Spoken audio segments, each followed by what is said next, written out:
istighfar kepada Allah Subhanahu wa taala. Perhatikan kalimatnya, astaghfirullah, astaghfirullah, astaghfirullah. Ini yang paling pendek. Tertuang dalam kitab-kitab hadis, di antaranya Sahih Muslim nomor hadis 591. Hadis-hadis ada yang menyampaikan dengan singkat astaghfirullah, astaghfirullah, astaghfirullah. 3 kali kemudian disebutkan. Jadi ini yang paling singkat. Istighfar, kalimatnya astaghfirullah. Astaghfirullah. Berapa kali? 3 kali. Perhatikan, ini riwayat pertama.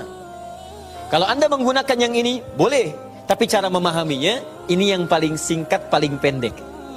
Jadi kalau sedang buru-buru misalnya, ya Anda ingin buru-buru setelah selesai itu, sambil jalan misalnya, ingin dipercepat bacaannya, silahkan pilih yang ini yang singkat. Astaghfirullah, astaghfirullah, astaghfirullah. Paham? Kalau agak senggang, silahkan tambahkan dengan lebih luas. Astaghfirullahaladzim, astaghfirullahaladzim, astaghfirullahaladzim. Lebih senggang lagi, astaghfirullahaladzim, alladzi la ilaha illa huwal hayyul qayyum wa atubu ilaih. Astaghfirullahaladzim, alladzi la ilaha illa huwal hayyul qayyum wa atubu ilaih. Paham? Baik, jadi kalau Anda menemukan riwayat yang ini diulang sampai 3 kali, ini yang dimaksud riwayat yang paling standar. Jelas ya? Standar. Ini standarnya, ucapkan ini astaghfirullah, astaghfirullah, astaghfirullah 3 kali. Ini amalan pertama. Tahan, hadisnya belum selesai. Jadi kalau selesai salat, assalamualaikum warahmatullah, assalamualaikum warahmatullah, duduk sebentar, tahan dulu. Apa yang diucapkan? Astaghfirullah, astaghfirullah, astaghfirullah. Selesai? Baik, tahan. Lihat baik-baik, perhatikan sini. Ini disebut amalan apa tadi? Zikir. Karena kita sedang membahas tentang zikir. Baik, sekarang yang kedua, masih ingat? Tadi kalau seorang sedang berzikir, maka konsekuensinya dia akan apa terhadap Allah? Ingat. Yang kedua, dekat. Pertanyaan saya, apakah setiap orang yang mengucapkan astagfirullah menjadi ingat kepada Allah? Itu masalahnya. Banyak orang pasca sholat mengatakan astagfirullah, tapi kalimat itu tidak mengingatkan dia dengan Allah. Itu masalah utamanya. Assalamualaikum warahmatullahi wabarakatuh. Assalamualaikum warahmatullahi wabarakatuh. Astagfirullah, astagfirullah, astagfirullah. Halo? Gimana? Anda salam langsung ngecek status. Lisan Anda astagfirullah, tapi tangan Anda megang handphone.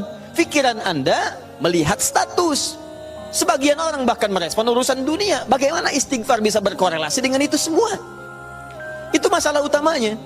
Jadi semua kalimat ini ketika diucapkan, bingkainya adalah zikir. Mampukah Anda mengucapkan istighfar ini yang langsung mengingatkan Anda dengan Allah Subhanahu wa ta'ala? Ini poin besarnya. Nah, tahan. Saya berikan rahasia besar dulu di sini. Kenapa Anda mesti mengucapkan kalimat ini? Buka Al-Quran surah ke-71. Surah apa itu? Surah apa? Nuh. Bukan Al-Ma'arij. Al-Ma'arij 70. Ayat 10. Kalau mau dari ayat 9-nya sampai dengan 13. Kemudian saya kotaki ayat 10-nya. Nih, 10-nya saya kotaki di sini. Ini yang pentingnya. Awas. Nabi Nuh alaihissalam berdakwah kepada umatnya. Berapa tahun? 950 tahun. Masya Allah, 950 tahun berdakwah kepada umatnya. Bahkan dakwanya terang-terangan, juga sembunyi-sembunyi, pelan dan silent. Ya, ada yang silent, ada yang terang-terangan, kencang. Ayat 9-nya, "Tsumma 'alantu lahum wa asrartu lahum israra." Aku berdakwah kepada mereka kadang terang-terangan, dengan kencang, sampaikan dengan terang. Tapi kadang juga aku sampaikan dengan pelan, dengan silent. Ada orang-orang yang memang secara pelan aku sampaikan halus, sesuai dengan tipikalnya. Ada yang langsung aku sampaikan keterangannya dengan seterang-terangnya. Tapi tahukah Anda, selama 950 tahun berdakwah itu, yang terang-terangan, yang sembunyi-sembunyi, kalimat pertama apa yang dimintakan Nabi Nuh kepada mereka? Perhatikan ayat 10-nya. "Faqultu astaghfiru rabbakum innahu kana ghaffara." Rahasia pertama. Perhatikan baik-baik. Kalimat pertama yang disampaikan Nabi Nuh alaihissalam kepada kaumnya, 950 tahun. Masya Allah. Lihat baik-baik. Baik terang-terangan, baik dengan sembunyi-sembunyi, pelan-pelan ataupun jahar, apa kalimat pertamanya? Faqultu astaghfiru rabbakum. Aku katakan pada mereka, istighfar kepada Rabbmu. Istighfar, istighfar. Ini.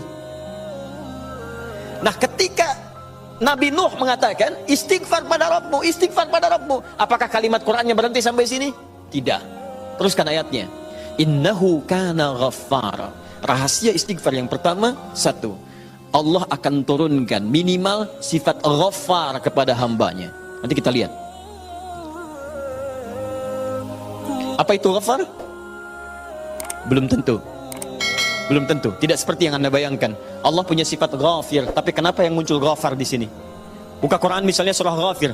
Fussilat surah ke-40. Ayat yang ketiga. Ghafiridz dzambi wa qabilit taubi. Allah mengampuni dosa seorang hamba. Ketika mengampuni dosa, kalimatnya menggunakan ghafir.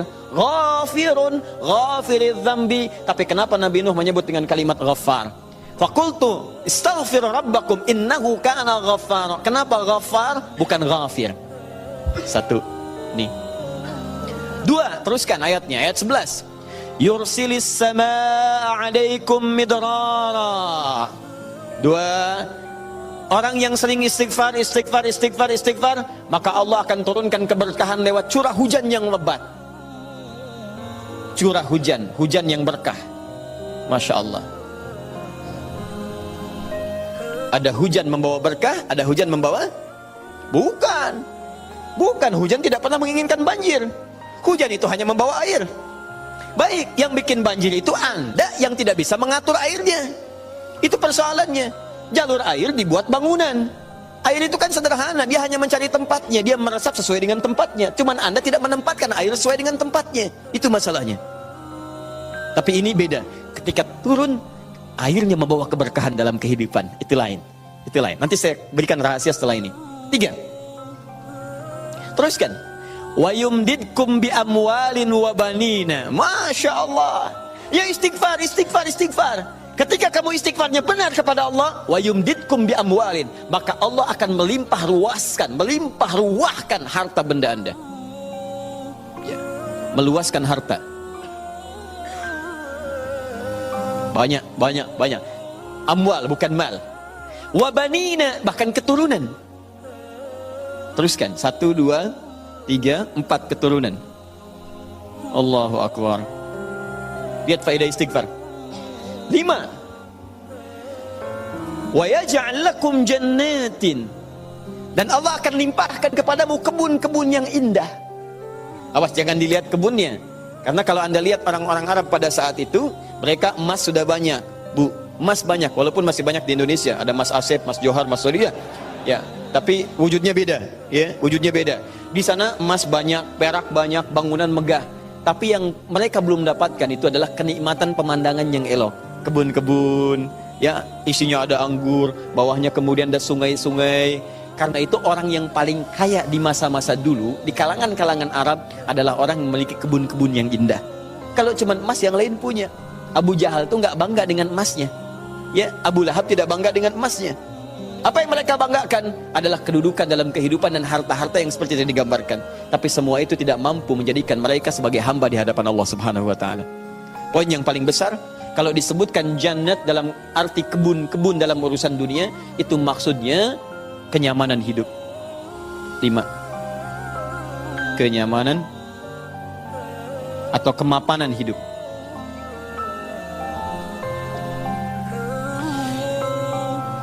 Wa yaj'al lakum anhara, kenikmatan hidup.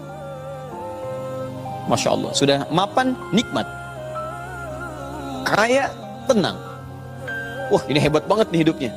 Dosanya diampuni oleh Allah. Kemudian hidupnya berkah, hartanya melimpah, keturunannya juga luar biasa gitu kan. Setelah itu hidupnya nyaman, mapan dan nikmat. Kurang apa lagi? Antum pilih mana? Kaya tapi gelisah atau miskin tapi tenang? Jangan pilih yang ketiga, saya tidak berikan. Nah, tahan sebentar. Lihat sini. Jadi ketika Anda diminta istighfar, astagfirullah, astagfirullah, astagfirullah, ternyata di antara esensi kalimat istighfar itu bukan kalimat biasa. Anda mampu mengucapkannya dengan baik, maka Allah turunkan kemuliaan lewat lisan Nabi Nuh itu. Faqultu astaghfiru rabbakum innahu kana ghaffara yursilis samaa'a 'alaikum midrara wa yumditkum bi amwalin wa banina wa yaj'al lakum jannatin wa yaj'al lakum anhara. 6 kemuliaan bagi orang yang sangat senang beristighfar kepada Allah Subhanahu wa taala. Tapi ini masih urusan dunia. Akhiratnya belum selesai. Pilih mana? Miskin masuk surga atau kaya masuk neraka? Miskin masuk surga. Kasihan. Kenapa tidak kaya masuk surga? Ya itu pilihan dari saya, ya. Ini pilihan dari Al-Quran. Saya kan tidak mengatakan jangan pilih yang ketiga. Itu yang pertama tadi, ya. Lihat sini. Ini jaminan kehidupan dunianya, mana akhiratnya. Ya Allah, kalau cuma dikasih dunia saya tidak mau. Jangan-jangan saya dunianya bahagia, akhiratnya nestapa. Maka adakah faidah dari istighfar atau kehidupan akhirat saya? Kamu mau minta surga yang mana? Orang-orang surga biasa, saya berikan pada pelaku istighfar surga seluas langit dan bumi. Quran surah ketiga ayat 133. Ayat 133, paling kanan sebelah atas. Lihat, di sini hidupnya lapang, di sini surganya seluas lapangan. Lapangannya apa? Bukan lapangan dunia. Perhatikan lapangan akhirat. Wasari'u ila maghfirah. Bergegaslah anda untuk memohon ampunan Allah. Maghfirah, turunan kata dari istighfar, minta ampun. Bukankah istighfar minta ampun? Ayo cepat, bergegas, rajin, cepat. Orang yang rajin istighfar, cepat istighfar. Lihat, wa jannatin arduhas samawati wal ard. Maka kami akan sediakan harapan baginya, menyediakan tempat kembalinya surga seluas langit dan bumi. Dan digolongkan ahli istighfar sebagai orang-orang yang takwa. Uiddat lil muttaqin, kami siapkan untuk orang takwa. Siapa orang takwa dimaksud? Awal ayatnya wasari'u ila maghfirah. Surga seluas langit dan bumi. Masya Allah. Silakan kalau mau koprol, berhenti di mana tuh? Ya.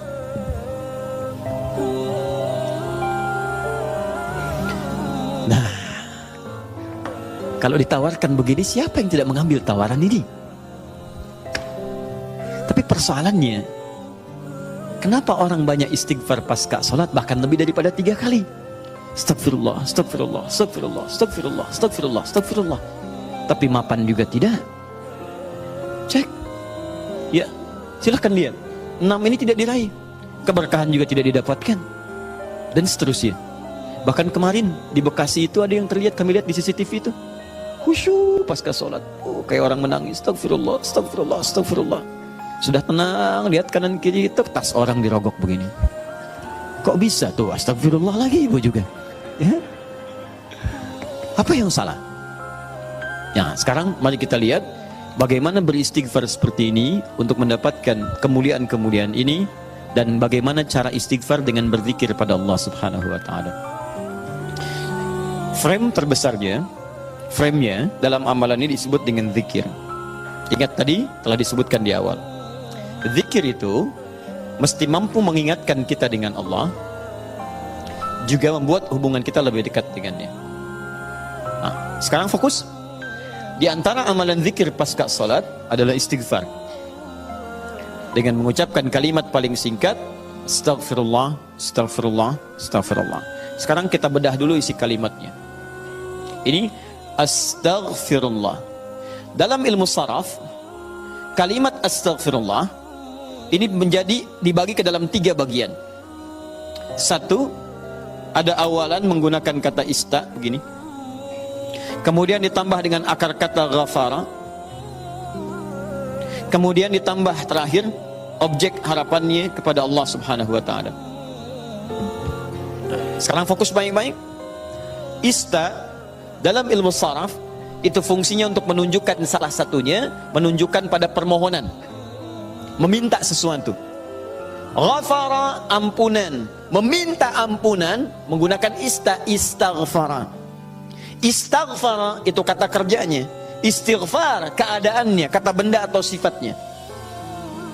Jadi kalau ini menunjukkan permintaan atau permohonan, kemudian apa yang diminta? Ghafara, ampunan dari Allah Subhanahu wa taala. Tapi persoalannya dalam bahasa syariat tidak pernah ada kalimat ghafara, yaitu ampunan, kecuali disandingkan atau dilawankan kepada dosa. Ini poinnya. Jadi kalau Anda minta ampunan, Anda harus merasakan apa yang mau diampuni. Dia orang itu mustahil minta ampun kalau tidak ada yang mau diampuni. Paham? Ada seorang ngambil barang, tiba-tiba dipukulin orang lain, mengatakan ampun, ampun, ampun. Kenapa minta ampun? Untuk dihentikan pukulannya. Kenapa dipukul? Karena pernah berbuat salah. Bahasa singkatnya, jika Anda memohon ghufran kepada Allah, ampunan kepada Allah, itu artinya Anda telah berbuat kesalahan atau dosa dalam kehidupan. Jelas? Dosa dalam bahasa Arab disebut dengan dzambun namanya. Dzambun. Kalau dia banyak disebut dengan dzunubun. Dzunubun. Dzunub. Kalau dosanya satu ini, satu saja, dzambun, maka Allah menurunkan sifat untuk mengampuni satu dosa ini. Anda sebut namanya, minta kepada Allah, maka berpeluang mendapatkan ampunan dari Allah. Apa namanya? Ghafir. Sifat Allah yang mengampuni satu dosa. Ghafir. Turun Quran surah Ghafir. Ya, surah ke-40 itu. Ayat ketiganya, Ghafiridz dzambi. Kata ghafir dipasangkan dengan dzambun. Ghafiridz dzambi wa qabilit taubi. Ketika Anda ingin minta ampun kepada Allah satu dosa, berbuat dosa, astaghfirullah ya Allah, ampuni saya Allah. Allah turunkan sifatnya ghafir, saya ampuni kamu. Saya terima taubatmu. Paham? Tapi ketika dosa Anda berlipat, banyak dosa, mata berdosa, telinga berdosa, lisan berdosa, sampai ke kaki berdosa, maka bukan dzambun namanya, tapi dzunubun. Sifat Allah yang mengampuni aneka dosa dan tidak membiarkan hambanya larut dalam dosa, maka turunlah kemudian yang kedua disebut dengan Ghaffar namanya. Ghaffarun. Maka istighfar ketika Anda mohonkan kepada Allah, dahsyatnya bukan menurunkan sifat yang pertama Ghafir, tapi menurunkan sifat yang kedua Ghaffarun. Pertanyaan saya, siapa yang dosanya cuma satu sampai hari ini? Boleh angkat tangan? Ayo, saya pulang. Anda lebih layak kalau cuma satu dosa, lebih layak memberikan tausiah dibanding Adi Hidayat yang banyak dosa. Siapa yang sampai hari ini banyak dosanya? Tidak perlu angkat tangan, saya tahu. Baik. Nah, karena kita merasa banyak dosa, kita merasa banyak berbuat kesalahan, maka bagaimana mungkin kesalahan itu bisa mengantarkan pada cita-cita yang kita harapkan? Baik, saya tanya kepada Anda semua. Misal, mohon maaf teman-teman sekalian, berkah itu terkait erat dengan kemuliaan, mulia, taat. Tidak akan bersanding dengan maksiat. Karena maksiat itu diantara cara memutus pintu rizki dalam hal yang berkah itu maksiat. Jadi kalau seseorang itu berbuat maksiat, keberkahan pada rizki tidak akan datang. Nah sekarang coba cek, mungkin rizki itu belum datang ke tempat Anda, ke rumah Anda, di kehidupan keluarga Anda. Bukan Anda kurang usaha, tapi Anda kurang mampu membebaskan diri dari maksiat dalam kehidupan. Ini poinnya. Maka dari itu ketika Anda istighfar astagfirullah, jangan cuma kosong di lisan. Kalau cuma seperti itu, bayi, balita yang umur usia 5 tahun misalnya, 5 tahun, balita 5 tahun ajarin istighfar juga. Padahal dia belum mendapatkan hisab. Anak usia 5 tahun belum balik, ajarin istighfar. Pas ada sholat, astagfirullah. Apa yang mau diampuni? Orang dosanya nggak dicatat. Ya, orang yang kurang akalnya misalnya, terganggu akalnya, itu bisa istighfar juga sambil ketawain Anda malah. Astagfirullah. Loh. Tapi apa beda istighfar dia dengan Anda? Karena ketika dia istighfar nggak berpengaruh pada dirinya. Karena diangkat penanya. Rufi'al qalam an thalathatin. Rufi'al qalam an thalathatin. Di antaranya anil majnuni hatta yufiqa. Dari orang terganggu syarat sampai sadar lagi. Nah, kita yang sadar ini saat ini, maka ketika Anda mengucapkan kalimat astagfirullah, kata para ulama, sambil diingat, itu Anda berbuat dosa apa sampai mengucapkan ini? Sampai minta ampun kepada Allah. Dosa apa yang diperbuat? Maka kalau ingin latihan, coba urutkan dosa dari ujung kepala sampai ujung kaki. Salat yang pertama subuh misalnya, ya jangan terlalu banyak dulu. Untuk dosa mata misalnya, astagfirullah, ingat-ingat mata salah apa. Jangan-jangan setiap pandangan yang Anda lakukan, itu belum melahirkan keberkahan. Alhamdulillah. Bisa nggak pandangannya berkah? Ada ayat di Quran. Ada orang-orang dimuliakan oleh Allah sampai disebut kuat iman. Orang yang kuat iman, yang pandangannya itu berkah. Setiap memandang berkah. Bahkan saking berkahnya nyaman dia dalam kehidupannya. Ya, itu ada di Quran surah ke-24, punya cahaya dia. ayat 30 sampai 31. 30 untuk laki-laki, 31 untuk perempuan. Wa qul lil mu'minina yaghuddu min absarihim. Katakan pada perempuan laki-laki beriman, setiap lelaki beriman, perhatikan, palingkan pandangannya dari yang tidak baik. Jadi kalau orang zikirnya benar, itu dia akan berpaling dari yang tidak baik. Otomatis Pak, Bu, otomatis. Bahkan yang mirip-mirip pun dengan apa yang ia punya, belum tentu kemudian ia pandang dengan berlama-lama. Jadi teman-teman sekalian, itu pandangan. Coba berapa kali dalam sehari memandang yang tidak benar? TV, handphone, gambar-gambar, itu kan? Dan seterusnya, baru keluar, memandang dengan cara yang tidak layak. Sama perempuan juga begitu, bukan kayak 31 untuk perempuan. Wa qul lil mu'minati yaghdudna min absarihinna. Katakan pada perempuan-perempuan yang beriman, awas hati-hati, perempuan-perempuan yang beriman. Artinya kalau pandangan nggak dijaga, menunjukkan imannya lemah. Ya, berapa kali ibu banyak memandang hal-hal yang tidak benar? Ya, berapa kali pandangannya melahirkan nafsu? Pandangan di mall dibawa sampai ke rumah. Nah, jadi ketika Anda istighfar, sambil diingat dosanya. Astagfirullah, astagfirullah, mata. Terus masuk ke lisan, astagfirullah ya Allah. Mungkin dengan lisan ini, maaf orang tua saya pernah menangis. Dengan lisan ini pasangan saya pernah bersedih. Dengan lisan ini tetangga saya pernah kabur dari saya. Dengan lisan ini anak saya pernah menjerit. Dengan lisan ini ya Allah barangkali itu yang menghambat keberkahan dalam kehidupan saya. Astagfirullah, astagfirullah, astagfirullah. Setelah itu dosa Anda, setelah tuntas sampai dengan ujung kaki, dosa Anda pada orang tua. Suami kepada istri, istri kepada suami. Bagaimana kadang-kadang tidak baik dalam kehidupan rumah tangga, kepada anak-anak, kepada tetangga. Barangkali, mohon maaf, hal-hal itu yang menghambat pintu kemuliaan dalam bahkan urusan dunia ini yang belum turun. Nah kalau sudah semua sekat dibuka, semua akan turun. Masih ingat tadi? Lihat di Quran surah 3 ayat 133. Teman-teman masih ingat tidak? Surga yang ahli istighfar ini disediakan untuk orang apa? Takwa kan? Jadi kalimat takwa ketika disebutkan di ayat ini, uiddat lil muttaqin, disediakan bagi orang takwa. Bukankah dimulai awal dengan istighfar? Sekarang saya tunjukkan kepada Anda. Kita buat persamaan. Lihat sini, kita buat persamaan. Istighfar adalah sama dengan amalan ahli takwa. Takwa bisa mengantarkan ke surga. Tapi Anda jangan lupakan bahwa takwa pun membuka semua pintu keberkahan urusan dunia dari langit dan bumi. Takwa persamaannya berkah langit dan bumi. Dari mana mendapatkan persamaan ini? Di Quran surah ke-7, teman-teman sekalian, ayat 96. Walau anna ahlal qura amanu wattaqau la fatahna 'alaihim barakatin minas sama'i wal ardh. Kalaulah kemudian ada orang-orang beriman, ahli takwa, bertakwa kepada Allah, bahkan satu komplek bertakwa, satu kampung bertakwa, kami buka semua pintu keberkahan di langit dan di bumi. Semua pintu keberkahan. Jadi kalau Allah sudah buka dari manapun dan dimanapun Anda beraktivitas, akan mudah dan nyaman Anda beraktivitas. Di rumah pintu berkah dibuka, nyaman. Di kantor dibuka, nyaman. Di kehidupan sosial dibuka, nyaman. Jadi kalau orang rajin istighfar, astagfirullah, astagfirullah, astagfirullah, maka Masya Allah, dahsyat sekali hasilnya.